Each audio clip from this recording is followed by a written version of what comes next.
So this week's topic of Amuna Mondays was the balance between Torah, confidence, and knowledge.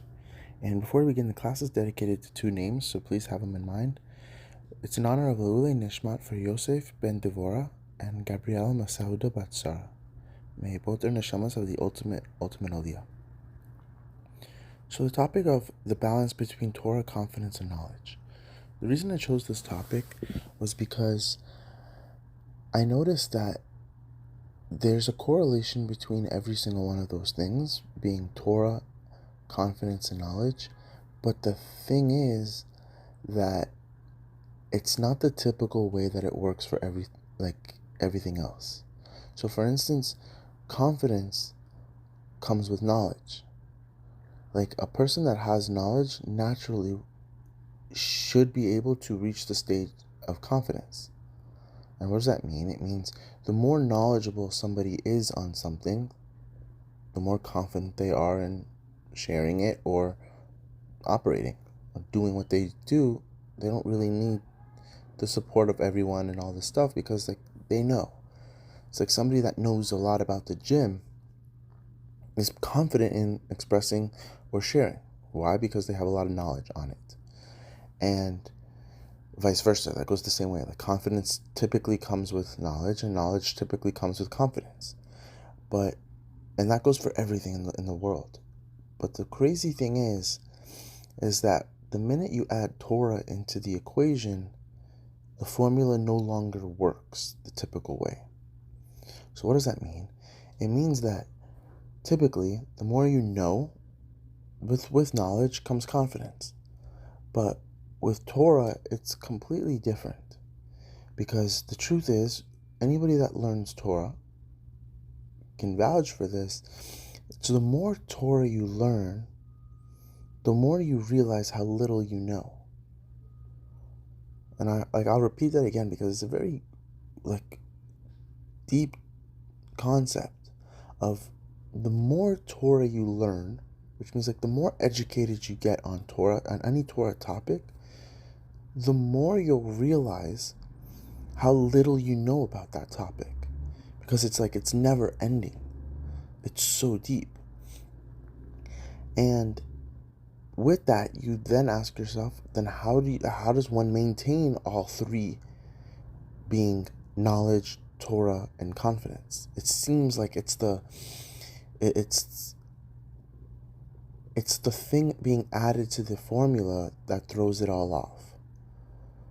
So the way that I think it can be balanced is understanding the key concept. The thing that's throwing it off is, in this case, would be Torah. Torah is the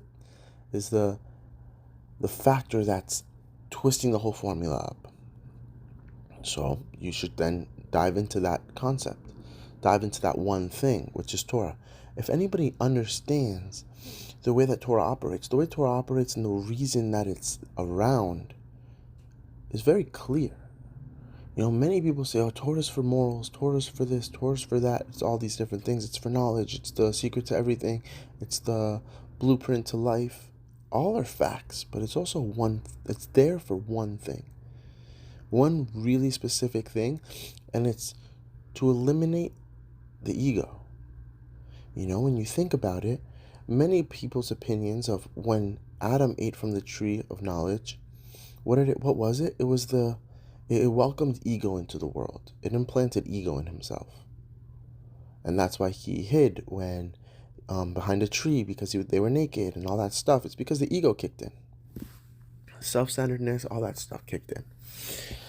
So Torah came to simply eliminate it.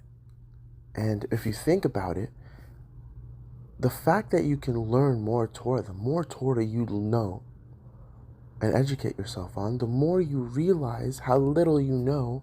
What is that? That's a perfect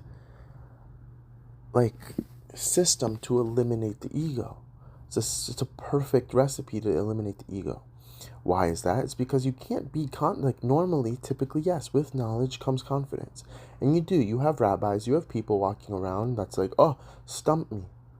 stump the rabbi, or ask me any question. Like, that's not Torah. I'm sorry to break it to you, but that's not Torah.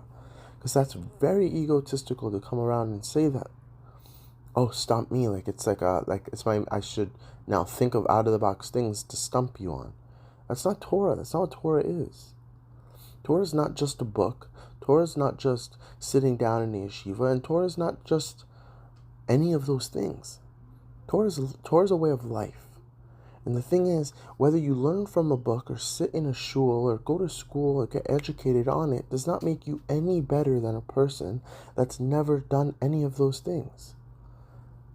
That's the truth. How do we know this? Because like I said, the more Torah you learn, the more you realize how little you know. So if that's the case, there should be no ego behind Torah. Should not be any, oh, stump me, oh, I know better. And you don't, because the truth is, the more you think you know, the more you'd realize how little you know, which would then leave everybody on equal playing field. And that's the perfect recipe to eliminate ego. There's no room for it. If you're properly learning Torah, there's no room for ego. It's not, oh, I know this topic more than you. Oh, I can tell you this because I learned it. No, it's the concept of being able to express those things while keeping your mind open to the fact that I can learn this topic for 6 years and be really, really knowledgeable in this topic, but then be also open enough to understand that I can have one conversation with one right person and they can completely twist the entire and show a whole different side that I'd never even entertained. That completely eliminates any aspect of ego, because it's like, you can have 6 years and this can be the first time you're hearing about the topic and ask a question. It's happened growing up. I come home from school and I ask my mom. I tell my mom what I learned. And then she asks a very simple question. But for some reason, it never crossed my mind. We weren't talking about it in school. Nobody in class asked the question. But like my mom, who didn't know anything about the topic in specifics, asked a very simple, basic question, and all of a sudden my whole mind's twisted. That's the beauty of Torah. There's no beginning and there's no end to it. And with that knowledge, that you apply that to everywhere around the world and everything around the world. In a relationship, in a job, understand that yes, you can do all those things, and there's a big difference between confidence and ego, and I've done the class on that. You can go back and look at it. And it's so important, because we live in this generation that when somebody holds the door open, right? Let's say you hold the door open and somebody says thank you. We live in a generation that replies back with no problem. No problem. What does that do? It's just rejecting any sort of recognition or acknowledgement. Oh, it's not a problem. No, it is a problem. Nobody said it was a problem. But it's like, I'm thanking you because I appreciate it. Oh, no problem. They're just brushing it off. They can't take a compliment. Why? Because the minute they take a compliment, the ego kicks in, and it's so fueled. So how do I avoid ego? Well, it's not a problem. No problem. Any day. Anytime. That's my job. What happened to the simple reply of thank you is, you're welcome. You're welcome. Not no problem. Oh, it's not a big deal. No worries. It's a simple, you're welcome. Acknowledge the fact that yes, you did do something that deserves recognition, that deserves a thank you. And you will simply reply back with you're welcome. It's a really big eye-opener. It might seem like something so simple, but it's so deep-rooted.